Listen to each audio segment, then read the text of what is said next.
மதுரையில் காலதாமதமாக நீட் தேர்வு எழுதிய மாணவர்களும் அவர்களின் பெற்றோர்களும் வினாத்தாள்களை வழங்க வலியுறுத்தி உள்ளிருப்பு போராட்டத்தில் ஈடுபட்டனர். 15 நாட்களில் வழங்கப்படும் என உறுதியளிக்கப்பட்டதைத் தொடர்ந்து போராட்டம் விலக்கிக் கொள்ளப்பட்டது. மதுரையில் மொத்தம் 20 இடங்களில் நீட் தேர்வு மையங்கள் அமைக்கப்பட்டிருந்தன. இதில் நரிமேடு நாய்ஸ் பள்ளியும் ஒன்று. இங்கு தேர்வு எழுத 720 மாணவர்களுக்கு இடங்கள் ஒதுக்கப்பட்டிருந்தன. பலத்த சோதனைகளுக்கு பிறகு மாணவர்கள் தேர்வறைக்கு அனுமதிக்கப்பட்டனர். தேர்வுக்கான வினாத்தாள் கொடுக்கப்பட்ட நிலையில் 120 பேருக்கு மட்டும் ஹிந்தியில் வினாத்தாள் இருந்ததால் மாணவர்கள் அதிர்ச்சியடைந்தனர். இதுகுறித்து சிபிஎஸ்இ அதிகாரிகளுக்கு தகவல் அளிக்கப்பட்டது.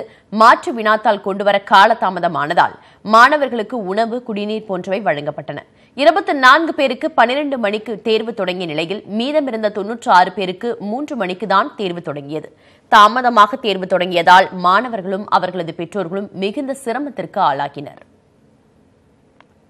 தேர்வு தாமதமாக தொடங்கியதால் முழு ஈடுபாட்டுடன் தேர்வு எழுதவில்லை என தேனியை சேர்ந்த மாணவர் சூரிய பிரகாஷ் தெரிவித்தார். கொஞ்சம் லேட்டானதில் கொஞ்சம் மன வருத்தம் தான். ஏன்னா காலையிலே வந்திருந்தோம்னா, காலையிலே எழுதியிருந்தோம்னா அந்த ஒரு ஃப்ரெஷ்னஸோட நல்லா எழுதியிருந்திருக்கலாம். ஆனால் கொஞ்சம் லேட் ஆனதுனால இருந்தாலும் எனக்கு கொஞ்சம் மன திருப்தி இல்லை. காலதாமதமாக தேர்வு எழுதிய மாணவர்கள் பிற மாணவர்களைப் போன்று வினாத்தாளை எடுத்து செல்வதற்கு அனுமதி மறுக்கப்பட்டது. இதனையடுத்து மாணவர்களும் பெற்றோர்களும் பள்ளி வளாகத்தில் உள்ளிருப்பு போராட்டத்தில் ஈடுபட்டனர். 15 நாட்களில் மாணவர்களின் வீட்டுக்கு வினாத்தாள் அனுப்பப்படும் என எழுத்துப்பூர்வமாக உறுதியளிக்கப்பட்டதைத் தொடர்ந்து போராட்டம் கைவிடப்பட்டது.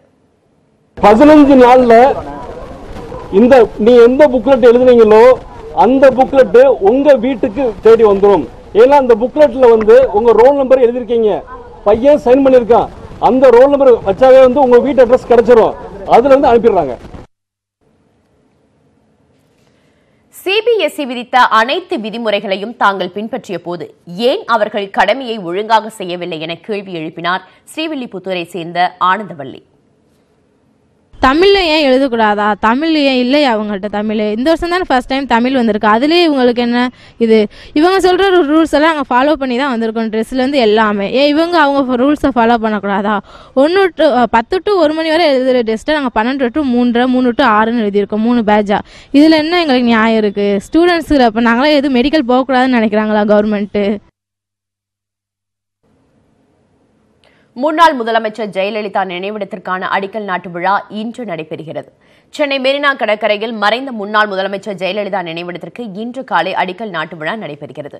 அதிமுக சார்பில் அக்கட்சியின் ஒருங்கிணைப்பாளர் ஓ பன்னீர்செல்வம் மற்றும் துணை ஒருங்கிணைப்பாளர் முதலமைச்சருமான எடப்பாடி பழனிசாமி ஆகியோர் இந்த அடிக்கல் நாட்டு விழாவில் பங்கேற்கின்றனர்.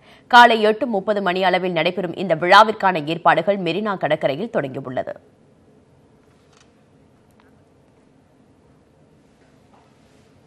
சேலத்தின் பல்வேறு பகுதிகளில் நேற்று 1 மணி நேரத்திற்கும் மேலாக கனமழை கொட்டி தீர்த்தது.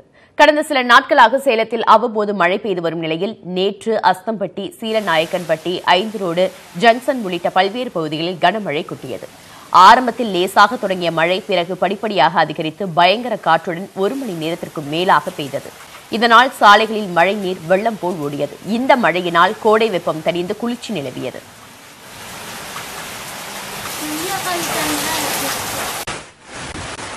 இதேபோல் கிருஷ்ணகிரியில் பலத்த காற்றுடன் கூடிய கனமழை பெய்தது. மதியம் முதல் விட்டு விட்டு பெய்த மழை பின்னர் மாலை முதல் தொடர்ச்சியாக பெய்ய தொடங்கியது. காவேரிப்பட்டினம், போச்சம்பள்ளி, சந்தூர், சூளகிரி உள்ளிட்ட பகுதிகளிலும் மழை பெய்தது.